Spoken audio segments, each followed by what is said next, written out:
All right, we're on the module International Trade. We don't have much to get through here. 3 learning objectives. First one, describe the benefits and costs of international trade. We can get that done very quickly.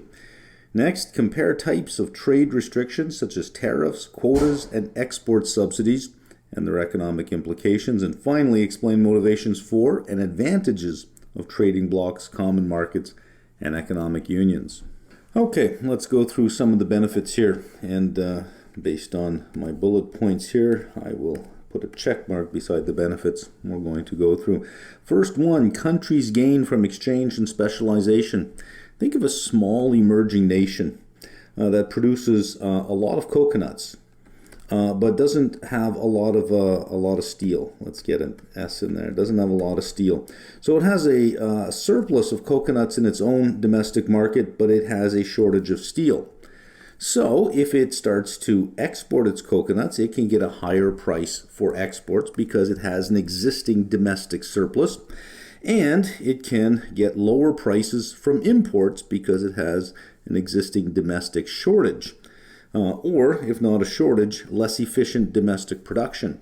Specialization is based on comparative advantage arising from either differences in technology or factor endowments. Well, you have this small nation that has a factor endowment of coconuts.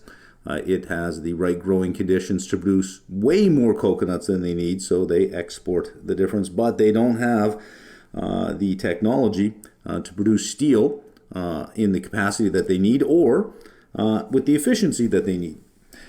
Number 2, industries experience greater economies of scale because you have not only your domestic market, but if you're exporting, well, we can make a bigger circle here. Look at the size of their market now. They have an export market, so they can actually scale up. Households and firms have greater product variety.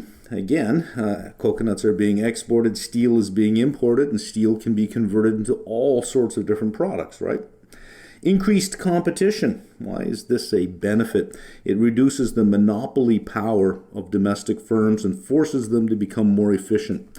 So let's say that there was one supplier of a particular product in your particular domestic market. Well, that is called a monopoly. And we know that if they have monopoly power, they will charge a price that is above a competitive price. So if you allow imports into the country, suddenly this monopoly supplier has competition. They're either going to have to become more efficient to get their price down, or they'll be driven out of business. And because of this, because of increased competition, resources are allocated more efficiently. Increased exchange of ideas and a freer flow of technical expertise. This is called a knowledge spillover. And the general consensus, and this is an empirical observation as well, general consensus, trade increases the overall welfare in an economy. In other words, the gains do exceed the costs. So if you have an economy and you open it up to trade, that economy will grow. It will get bigger. Now, there are some firms inside this economy that will die, but others will grow bigger. This is what we're saying here, that the gains are greater than the costs. Some of the costs of increased trade is that, yeah, some of your domestic companies probably aren't going to be able to compete on an international basis, but that the general level of gains exceeds those of the costs. Let's look at a few costs here. There is the potential for greater income inequality, loss of jobs in the developed country. We say in the developed country as opposed to the developing country because the developed country will most likely have a higher wage level for lower skilled workers. So if you can offshore some of that to a country that has a surplus of labor at a lower cost, that is a cost of the developed country. And it's a particular cost in the sense that it is typically lower skilled workers that suffer the most. They're the ones that find it difficult to find other employment, so it can create something called structural unemployment. Greater competition may lead to the decline of some domestic industries. In the late 1970s in the U.S., this was the case with textiles in the northeastern region of the U.S., Pennsylvania area. Was big in textile. All of that went to South America, and that industry basically just disappeared in the U.S. Let's go on to the next learning objective, looking at types of trade restrictions. Let's just look at what trade restrictions are and why they would be used first before we start getting into the different types. They are government policies that limit trade. That makes sense, right? If it's a trade restriction, it limits trade. And they're used to protect domestic industries or new industries, protect domestic employment, protect some strategic industries for national security reasons, to gain revenue from tariffs or for retaliation. Let me talk about this one here, gain revenue from tariffs. Contrary to popular belief, and I call it, it's misinformed belief, but it seems to be popular belief out there, is that when a country imposes tariffs, they're imposing it on another country. They're not. They're imposing it on their own citizens. What they're doing is they're putting a tariff saying, okay, if you want to import handbags from Italy, that's fine, but there's a 20% tariff that you have to pay. The importer has to pay the tariff. It is meant to make the handbag much more expensive so that the importer says, oh, well, let's just not import them anymore. But in no way does Italy pay the tariff. It is the importing country that pays the tariff. And retaliation. So let's say that there's a country that says you can't send your steel into our country anymore. So the other country would say, fine, you can't send your cars into our country as a result. That's retaliation. Let's start with tariffs. This is taxes that a government levies on imported goods. And to be clear, it is not the exporting country. So here is country A, here is country B. A exports, right? B is importing. B imposes a tariff on imports. Well, it is not country A that pays it. It is whoever is importing it in here. So if there is an importing company within country B, the importer pays the tariff. The primary objective is to protect domestic industries or to reduce a trade deficit for an imported good or service. And it is intended to reduce demand by raising the price above the free trade price. So let's say that domestically you can produce a widget, let's say for $5. But there's another country here that can produce widgets for $4 and it's importing widgets into country B, and the companies here and all of the employees are saying, hey, listen, we're going to be out of business in no time flat. You got to do something about this. So country B imposes a tariff, and let's say it's a 40% tariff, which makes this now $5.60. Now it's only $5 here. So somebody that was importing these and was paying $4 here, when they import these now would still pay country A $4, but would have to pay the government $1.60, thereby making their cost $5.60. Well, that's hard to compete with $5 because, well, you got to charge $5.60 at least or higher, right? Okay, let's look at the effect of a tariff on a country, and here we do have to make a distinction between a small country and a large country. A small country is a price taker. They can't influence the world price, whereas a large country is a large importer. So imagine a large country and you're importing into this country, and about 80% of your production is for importing into that country, and this country raises tariffs. Well, that country represents a huge market for you. You would then probably be motivated to lower your price to keep your market share in that country. But you wouldn't do it for a small country. If the country was only 5% of your sales and they introduced a tariff, you're probably not going to reduce your price on all your product just to save 5%, but you would for 80%. Exporters into a large country may reduce the price to keep the market share if the large country imposes a tariff. And if that's the case, let's say that you were selling something for $5 into this country and they impose a tariff on you of $1. You might lower your price to $4 to get it into the country. Well, the government still gets $1, but now everyone's buying it for $4. Still paying $5. That's a redistribution of income from the exporting country to the importing country. But for a small country, well, they can't really do very much. Let's have a look at this chart right from the reading that we have over here. Let's start with P star. I've circled it in black. That is the world price. And we have our domestic supply and our domestic demand. So at this price, domestic companies are supplying quantity 1. However, there is a demand for quantity 4. Which means imports are filling the gap between quantity 1 and quantity 4. The government then imposes a tariff which brings the price up to PT. That is the world price plus the tariff. And we can draw across here and see where domestic supply and domestic demand is. Domestic supply will now sit at Q2. Domestic demand is now at Q3 because higher prices, lower demand. So now imports are only Q2 to Q3 as opposed to Q1 to Q4. So we see that we've lowered imports, we've raised the price, consumers are paying a higher price now, but we have increased domestic production, hopefully increased domestic employment as well. And the government is raising money from tariffs from its own people, mind you. So consumers lose A, B, C, D because they have to pay a higher price for their quantities. So they lose A, B, C, D. They got to part with more money. The total's an amount of A, B, C, D. Local producers gain A. They gain this amount over here, this part of A, B, C, D. Government revenue is C. It's the middle amount. Let me underline that with white. It's C, and it is this middle amount over here, that little rectangle in the middle. Deadweight loss is B and D. We say D is deadweight loss because there's quantity that could have been sold had we had a lower price, but is lost, is simply just lost. So that quantity is not even made, not even produced, that is just lost. The triangle B represents inefficiencies because at a higher price, some companies couldn't afford to sell at that price.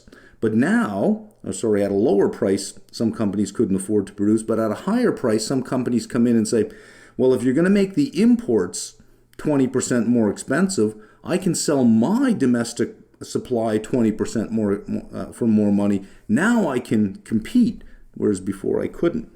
So higher cost producers fill the increase in domestic demand, and that is what B is. That is just inefficiency that could have gone away had we had a lower price. So we say B and D is deadweight loss. The government captures C, producers capture A, and consumers lose it all. Okay, let's walk through an example of calculating some of these surpluses and losses. Let's assume that we have, for a particular product, a domestic demand of 200,000 units. And we'll write it out on the chart over here. That would be Q4. We have 200,000 units for domestic demand. Domestic supply is 110,000 units. That happens over here at this point on the supply curve. That is 110,000 units. And we can see that imports must fill the other 90,000 units, which we have. And we'll start at a price of $5. The country says, 90,000 imports. Some of our own domestic firms could be making that and creating employment. So let's put a tariff in and we'll raise the price to $6. We'll put a $1 per unit tariff, which is a 20% tariff on. And that should get some local production and some local employment, which it does. New domestic production now occurs here at Q2, and we'll say that that is 130 units, and demand drops down to Q3, and we will say that that is 170,000 units. Imports are now 40,000 as opposed to 90,000. What is the loss in consumer surplus? Well, we know it's A, B, C, and D. Well, if we look at A, B, C, we've got a rectangle, right? Length times width. Well, that happens at 170,000 units, and the height of that is $1. So it's 1 times 170,000 plus D. Well, that's 1/2 length times width, right? 1/2, and it is $1 times, we're going from 170 to 200,000. There's 30,000 units that are lost. Loss in consumer surplus, 185,000. Gain in producer surplus is A. You can do this in one of two ways. I've done it by just taking the whole rectangle of A and subtracting out B. So it's 1 times 130 minus 1/2 times 1 times, well, the distance between here, 110 to 130 is 20,000. Loss in producer surplus is 120.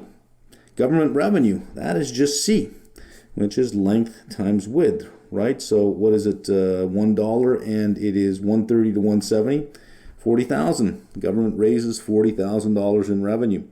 Deadweight loss, these two triangles here, 1/2 length times width. So B is 1/2, 1 times, and 110 and 130 is 20,000, or 130 minus 110. And D is 1/2, $1 times, you have 200,000 minus 170, or 1/2 of 1 times 30,000. Multiply that out, add them up, 25,000. You could have gotten there by just saying, well, loss in consumer surplus was 185.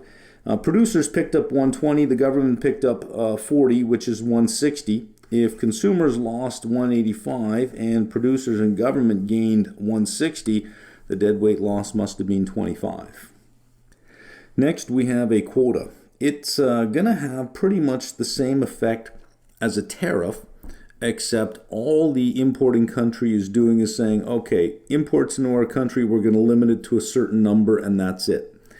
It will raise the domestic price because you're reducing supply, but there is no government revenue associated with a quota as there is with a tariff. So everything remains the same except box C over here under a tariff was government revenue. Now it's not. It's something called a quota rent, and it's the exporting country that now captures that. So let's go through this. The quota restricts the quantity of a good that can be imported, generally for a period of time, which has the effect of raising the domestic price. So it can have the same effect as the tariff by raising the price from the world price to PT. C is not government revenue, is now called quota rent, and this is captured by the exporting country. So your deadweight loss, again, is B. Better color here. B, D, and since the importing country does not get this, you lose C as well. Now, what the importing country can do is say, listen, we're going to restrict the amount of imports, we're going to put a quota on, but we're going to auction off an import license. And an exporter in another country that is selling into this country might bid on that import license so that they can fill the quota. And this way here, the government would get the revenue from the exporting country, not from its own citizens. So if the importing country auctions import licenses, it may be able to capture C. A voluntary export restraint, VER. This is imposed by the exporting country, not the importing country, but the exporting country now. So that the quota rent is now captured by the exporting country. So if there is a belief that, listen, country B is tired, or getting very tired of us dominating their domestic market with our imports, they're either going to impose a tariff in which the government would then claim C, or some kind of quota on what we can import. And they may auction off import licenses. But what we can do is we can get ahead of them and say, hey, country B, we understand your problem. I'll tell you what we'll do. We'll back off. We'll impose a voluntary export restraint. Well, why would the exporting country do that? Because the quota rent would be captured by the exporting country. You would not allow the importer to auction off import licenses at that point and capture that rent. You would then capture it if you believed that the importing country was going to do something about the level of imports that you were sending in. Next, we have export subsidies. This is when the government pays a domestic firm to export.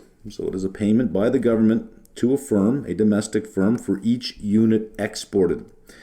This is going to shift sales from the domestic market to the export market, because if you're selling your product at, let's say, $5 a unit and the government's going to give you $1 for every one that you export, well, now you're going to get $6. So you're more likely to try to find export markets for your product than sell in the domestic market.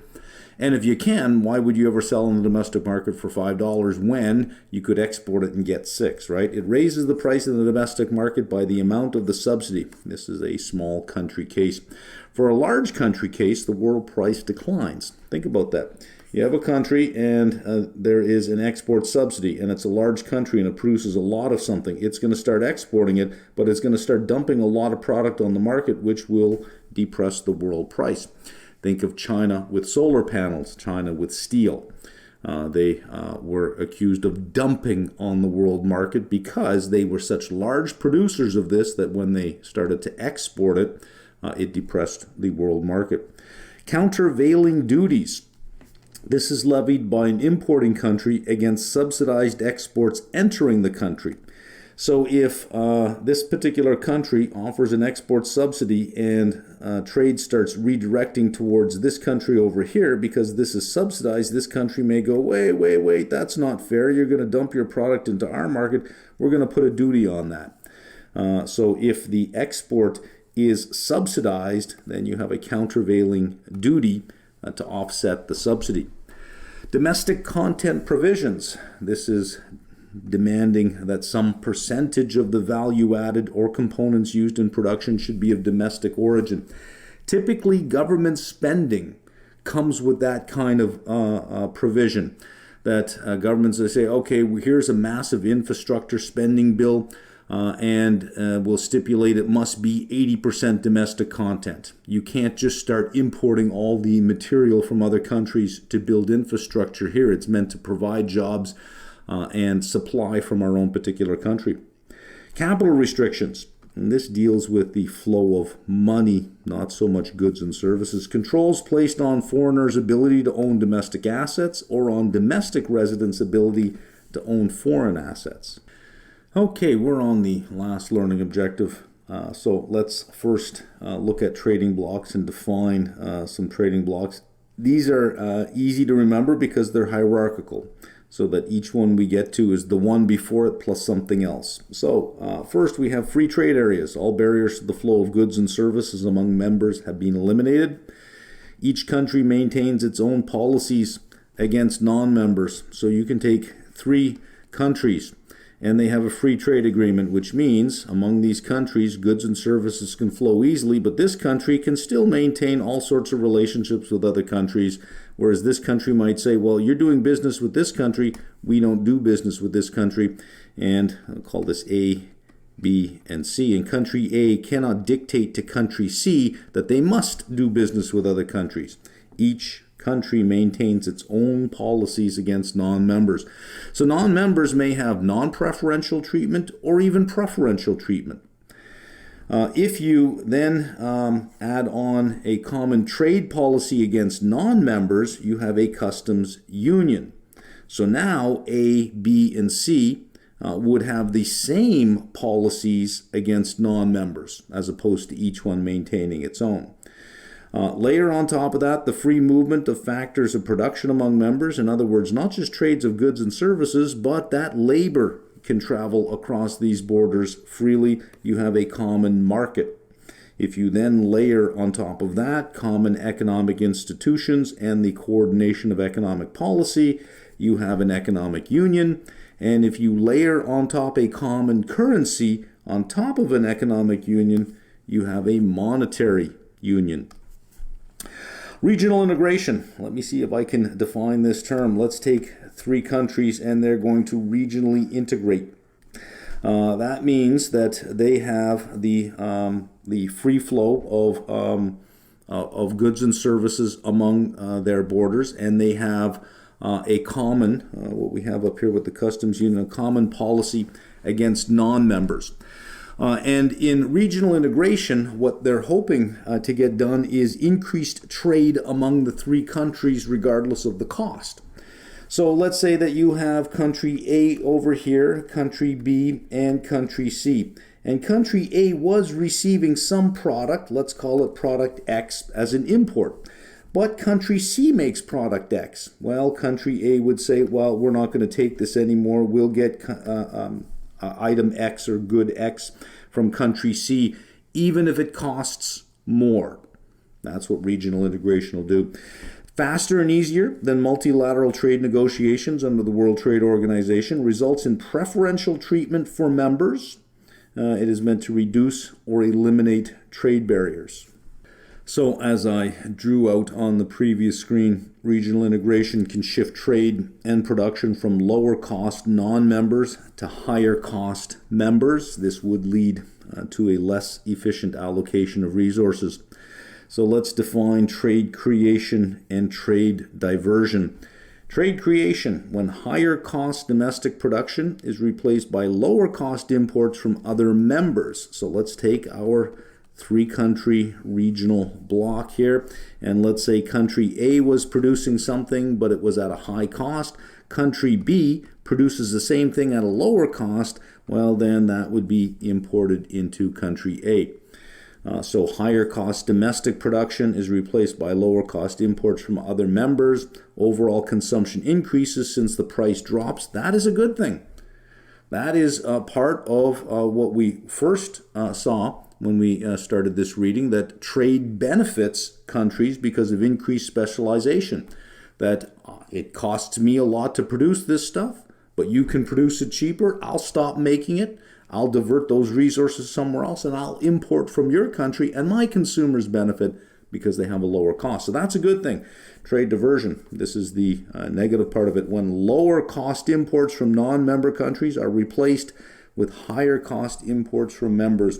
Remember on the previous screen I said country A was importing item X from a non-member country. But country B makes item X as well, but it's higher cost. Well, that disappears, and that then gets imported into A. So trade diversion is a negative. If trade creation is greater than trade diversion, net welfare effect is positive. Costs and benefits, same benefits as free trade. Reduces potential for conflict among members because, well, you have a common economic goal. You are integrated, so there is a cost to conflict at that point. The long-run growth of integrated countries is interconnected since they have access to each other's markets. A couple more benefits here. Leads to convergence in living standards. We say that's a benefit, but we have to think about this a minute. Let's say you have a country A with a high standard of living and a country B with a lower standard of living.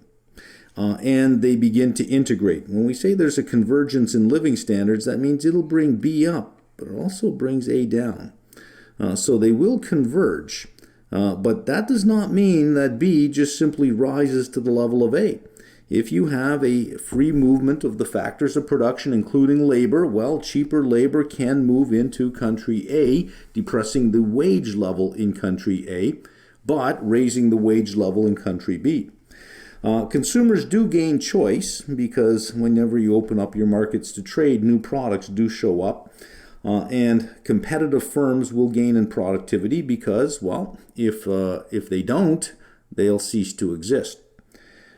This is the downside. May hurt low-skilled workers in wealthier countries. Not may, it actually does hurt low-skilled workers in wealthier countries.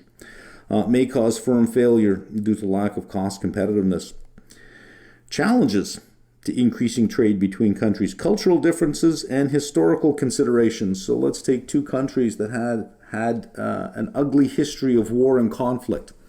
That some bad things happened between them in the past, and that still lingers today. Trying to get tighter integration for those two countries may be very difficult to do.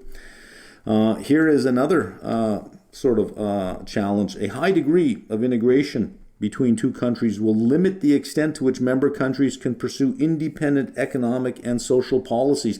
That was the theme behind Brexit, is that because of this European Union thing, we're having all of these problems. We can't pursue our own independent path because of this. Mobility of labor may thwart policies aimed at raising low-wage incomes. So country A over here may say, we're trying to get incomes to go higher. But if it's part of a trading bloc in which there is free movement of labor, labor could keep coming into the country that keeps depressing the wage.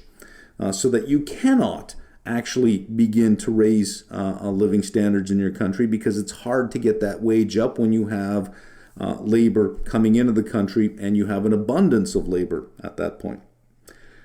And that's it.